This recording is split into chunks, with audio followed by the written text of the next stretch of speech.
살아계신 아버지 하나님, 오늘도 우리의 몸과 마음을 주님 앞에 온전히 올려드리며 하루의 첫 시간을, 우리의 첫 호흡을 기도로 올려드립니다. 아버지 하나님, 우리 가운데 또 우리 주변에 또 우리 교회에 환우들이 얼마나 많은지요. 또한 안타까운 질병으로 말미암아 여러 육신의 어려움으로 말미암아 하나님께 토해내오며 또 중보기도를 요청하며 함께 안아주기를 원하는 우리의 지체들이 참으로 많습니다. 하나님, 또한 지난 주간에는 고관절 수술을 앞두고 부정맥이 발견되어서 또 기도를 요청한 가정도 있습니다. 하나님, 수술을 앞두고 욕신이 잘 정리가 되어서 또 치료를 잘 받아야 할 터인데 치료받기에 준비되는 몸이 될 수 있도록 인도하여 주시옵소서. 가족들이 늘 기도합니다. 하나님, 또한 목장 식구들이 기도하고 또 교육자들이 기도하고 중보기도부가 함께 기도합니다. 환우들의 몸과 마음을 붙잡아 주시되 하나님께서 위로하여 주시고 주변에 이렇게 기도하는 자들이 참으로 많다. 위로함 얻게 하여 주시옵소서. 하나님, 또한 연로하신 몸으로 폐렴으로 입원한 우리 어르신도 계십니다.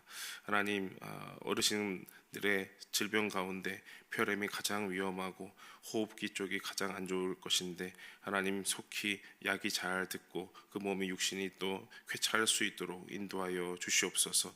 이를 위해서 또 함께 기도하는 우리 가족들의 기도와 또 우리 온 교회의 기도를 주님 들어주시고 다시 한번 쾌차하는 몸으로 또 일어나는 몸으로 하나님 이 주의 정원을 다시 밟을 수 있도록 주님 복을 더하여 주시옵소서.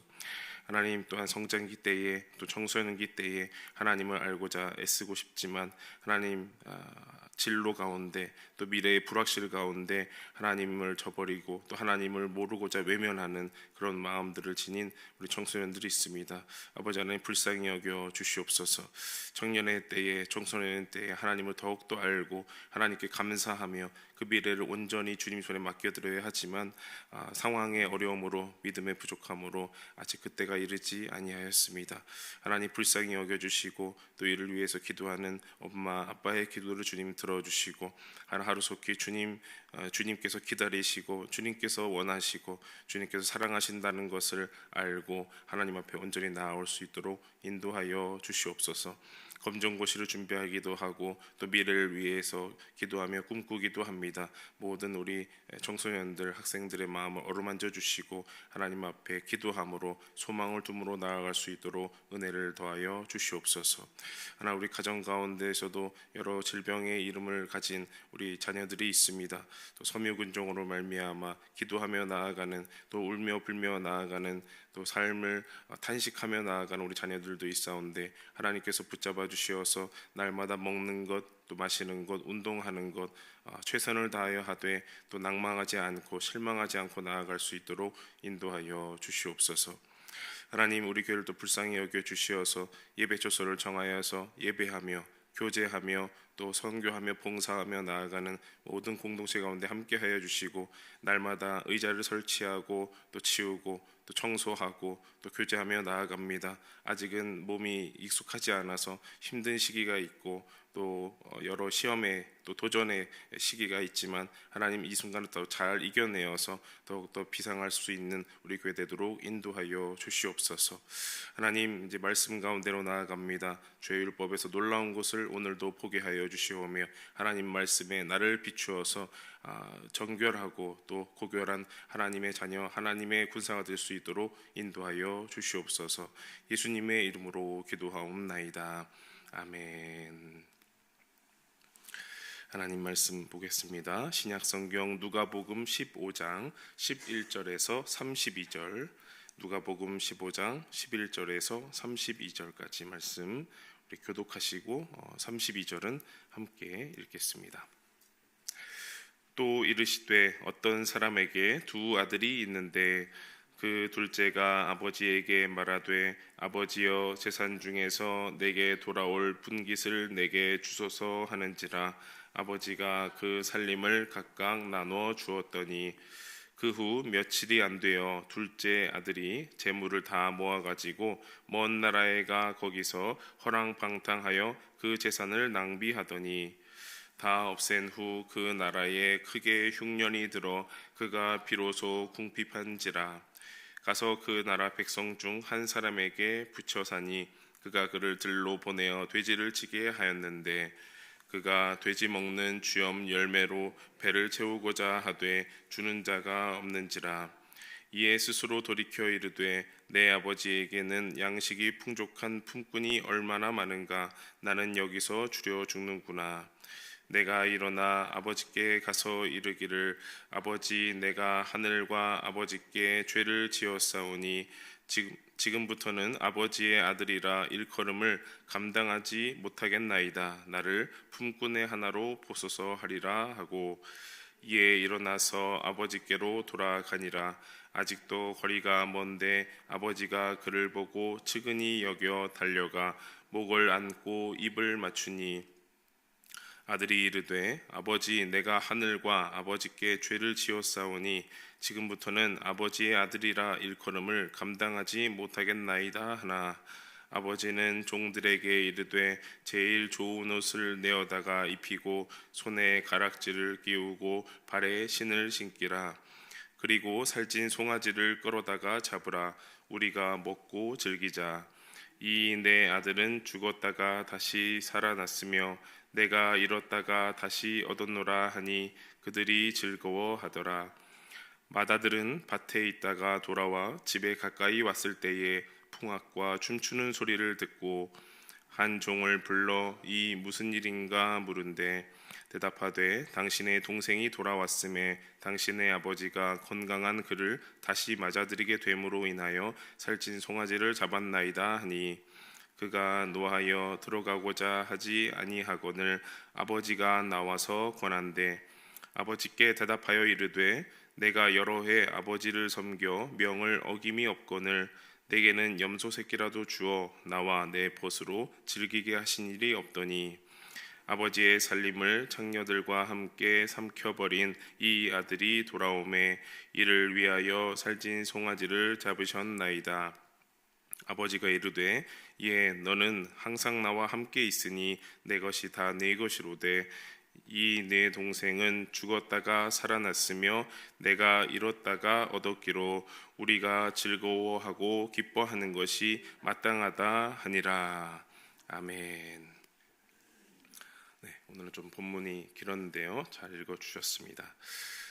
어제에 이어서 누가복음 15장은 세 가지 비유가 있다 말씀을 드렸습니다.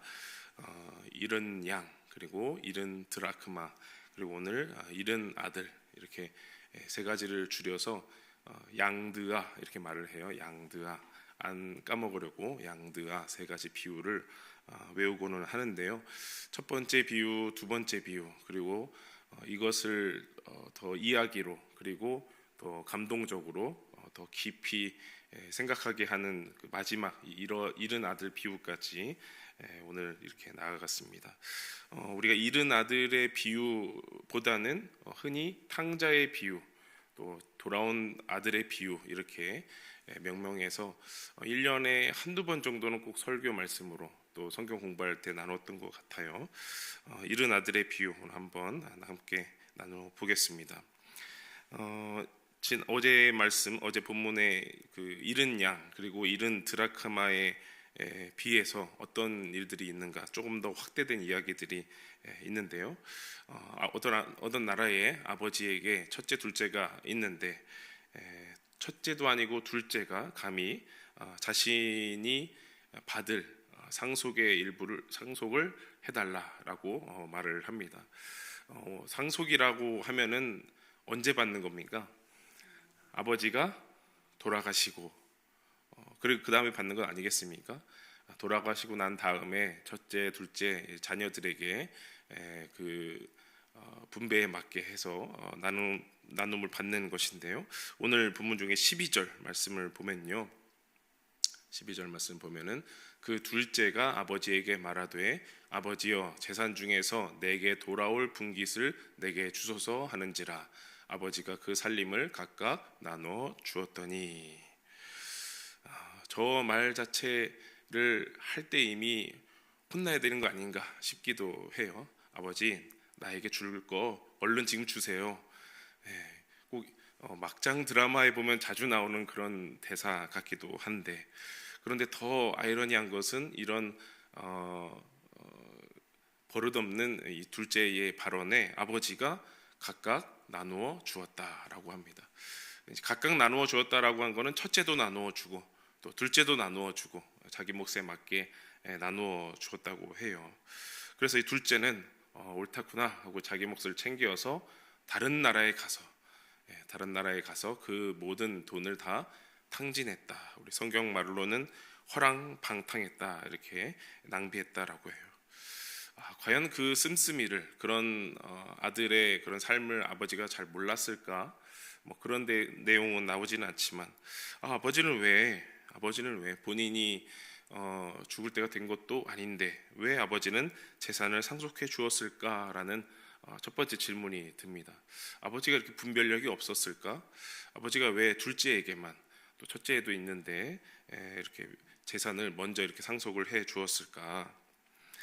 첫 번째 상상할 수 있는 것은 아버지가 참 따뜻한 사람이다, 아버지가 참 자비로운 사람이다라고 볼 수가 있어요.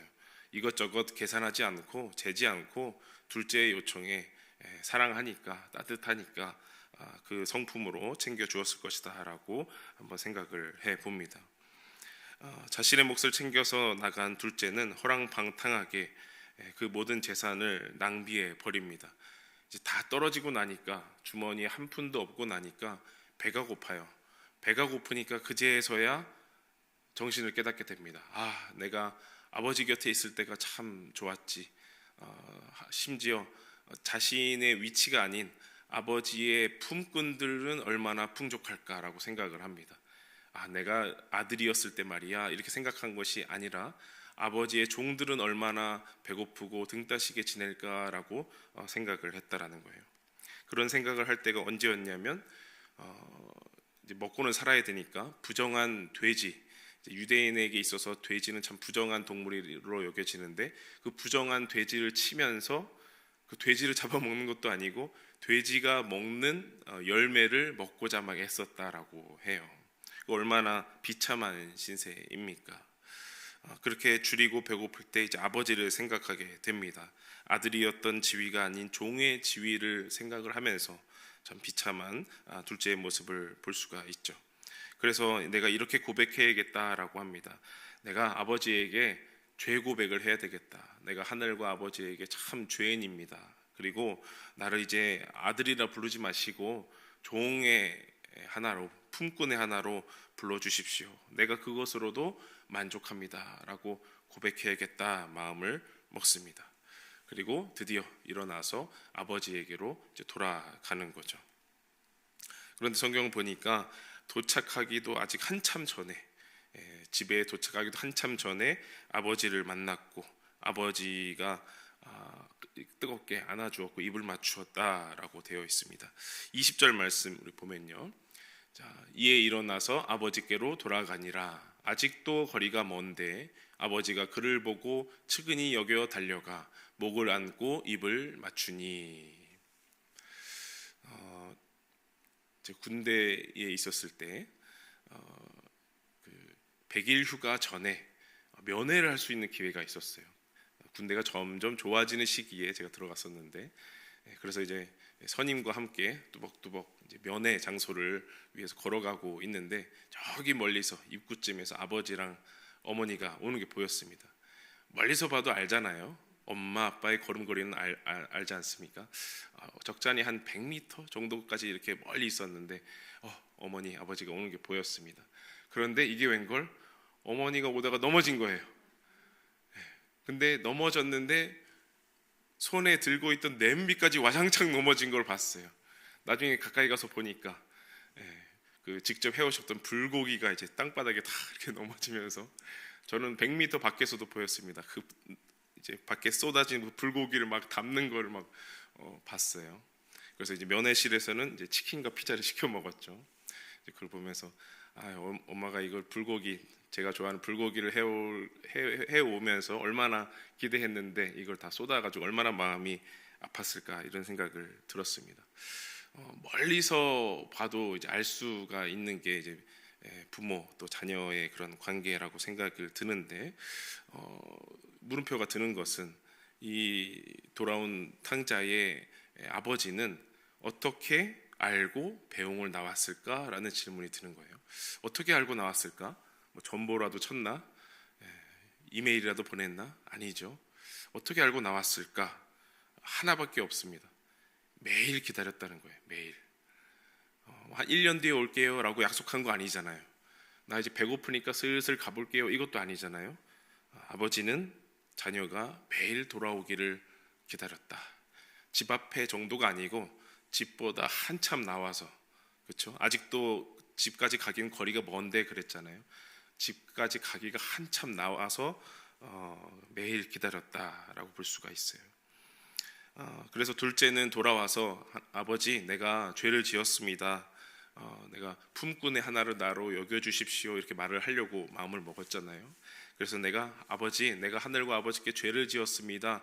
나를 품꾼, 이렇게 된 거예요. 나를 품꾼의 하나로, 종의 하나로 여겨달라고 말을 하기도 전에 아버지가 뜨겁게 안아주시고 입을 맞추고 아버지가 너무 기뻐서 얼싸안았다라고 되어 있어요. 아무것도 들리지 않았겠죠. 아버지는 드디어 이 자녀가 매일같이 기다렸던 나의 둘째가 돌아왔으니 얼마나 기쁘고 전후좌우가 안 보였겠습니까? 아버지는 역시 자비로웠다, 따뜻한 사람이었다라는 것이 이제 증명이 듭니다. 아버지는 어떻게 둘째를 조건 없이 받아주었을까? 아까 상속해 주었던 것과 똑같은 것 같아요. 아무런 이유도 묻지 않고 상속해 주고 또 아무런 조건 따지지 않고 받아준 것 보니 역시 아버지는 따뜻하고 자비로운 분이었다. 그래서 이제 잃어버린 아들을 얻음으로 잔치가 열립니다. 24절을 보면요, 이 내 아들은 죽었다가 다시 살아났으며 내가 잃었다가 다시 얻었노라 하니 그들이 즐거워하더라. 집안 사람 모두, 품꾼들까지도 모두 해서 큰 잔치를 벌이면서 둘째가 돌아온 것을 환영하게 됩니다. 자, 이때 첫째 장남이 돌아옵니다. 열심히 일을 마치고 돌아오는데 집 밖으로 막 소리가 나오는 거예요. 잔치 소리가 나오고 풍악 소리가 나오는 거죠. 그래서 이게 무슨 일이냐라고 물었더니 당신의 동생이 돌아와서 당신의 아버지가 이렇게 큰 잔치를 벌였다라고 합니다. 아마 이 형은 그동안 동생의 존재를 잊었을 거예요. 버릇없는 동생의 존재를 잊었을 것인데 동생의 귀환을 환대하는 아버지에게 이 장남은 대실망을 하고 맙니다. 27절, 28절 말씀을 보면, 대답하되 당신의 동생이 돌아왔음에 당신의 아버지가 건강한 그를 다시 맞아들이게 됨으로 인하여 살찐 송아지를 잡았나이다 하니 그가 노하여 들어가고자 하지 아니하거늘 아버지가 나와서 고난대.